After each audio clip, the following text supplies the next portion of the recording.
علیکم ورحمۃ وبرکاتہ ناظرین، استقبال ہے، سواگت ہے آپ کا viral news live studio Jalgaon Maharashtra India میں۔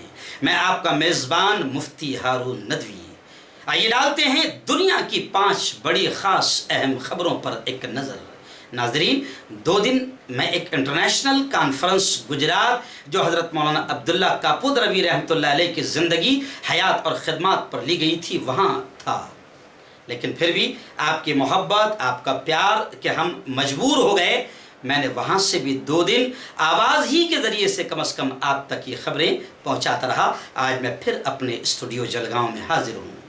افغان صوبہ قندھار میں طالبان کا بڑا حملہ، قندھار کے گورنر اور پولیس چیف کو مار دیا۔ امریکی اعلیٰ کمانڈر جنرل اسکاٹ ملر بال بچ گئے۔ جمعرات کو ہوئے اس حملے میں 3 لوگوں کے ہلاک اور 12 کے زخمی ہونے کی اطلاع ہے۔ طالبان باغیوں نے اس حملے کی ذمہ داری قبول کر لی۔ اس حملے کے بعد سیکورٹی فورسز نے قندھار شہر کی سیکورٹی ہائی الرٹ کر دی۔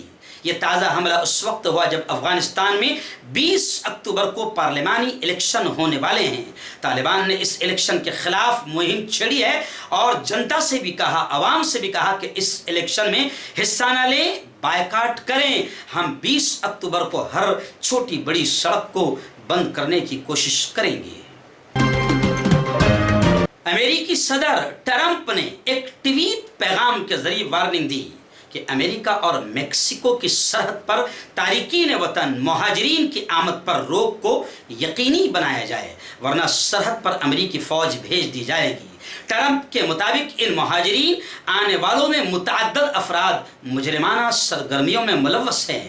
ٹرمپ نے یہ بھی کہا کہ میں پرزور انداز میں میکسیکو سے ان آنے والوں کو روکنے کا ڈیمانڈ کرتا ہوں، مطالبہ کرتا ہوں، اور اگر ایسا نہ کیا گیا تو مجبوراً مجھے سرحد پر فوج بھیجنی پڑے گی۔ فلسطینی نژاد امریکی طالبہ، امریکی اسٹوڈنٹ لارا القاسم نے اسرائیل کے خلاف مقدمہ جیت لیا۔ بتا دیں کہ اس اسٹوڈنٹ کو اسرائیلی یونیورسٹی میں داخلہ، ایڈمیشن اور تعلیم جاری رکھنے کی پرمیشن مل گئی تھی اور وہ پہلے سیشن میں شرکت کے لیے 2 ہفتہ قبل اسرائیل پہنچی تھی۔ تاہم اس چھاترا کو، اس اسٹوڈنٹ کو ایئرپورٹ پر روک کر واپس جانے کا حکم دیا گیا تھا۔ اسرائیلی حکومت نے اس پر الزام لگایا تھا کہ وہ جب فلوریڈا یونیورسٹی میں تعلیم حاصل کر رہی تھی، اس دوران انصاف برائے فلسطین نامی تنظیم کی یہ ادھیکش صدر رہی اور اسرائیل مخالف سرگرمیوں میں حصہ لیتی رہی۔ اس 23 سالہ اسٹوڈنٹ لارا قاسم نے اسرائیل کے غیر منصفانہ فیصلے کے خلاف اسرائیلی سپریم کورٹ میں کیس درج کرایا اور 2 ہفتے میں کیس جیت گئی۔ سپریم کورٹ اسرائیل نے اسے اسرائیل میں داخل ہونے اور تعلیم جاری رکھنے کی اجازت دے دی۔ مصر کے دارالفتہ سے جاری کردہ ایک بیان میں کہا گیا کہ مصر میں ماہانہ طلاق کے تقریباً 5000 تک واقعات رجسٹرڈ ہو رہے ہیں۔ یہ غیر معمولی اضافہ دیکھنے میں آ رہا ہے۔ مصر کے مفتی اعظم نے کہا کہ اس کی ایک بڑی وجہ انٹرنیٹ ہے، انٹرنیٹ کی گندگی ہے۔ اس انٹرنیٹ نے خاندانی نظام کو تباہ برباد کر دیا ہے۔ طلاق کے رجحان میں کمی لانے کے لیے لوگوں میں دینی شعور بیدار کرنے کے ساتھ ساتھ خاندانی نظام کو مربوط رکھنے میں تعاون کرنے والے تمام انسٹیٹیوٹ، تمام اداروں کی بھی تربیت ضروری ہے۔ اور مفتی اعظم مصر نے یہ بھی کہا کہ طلاق جیسا ناپسندیدہ عمل قومی سلامتی اور معاشرتی استحکام کے لیے بھی ایک سنگین خطرہ ہے۔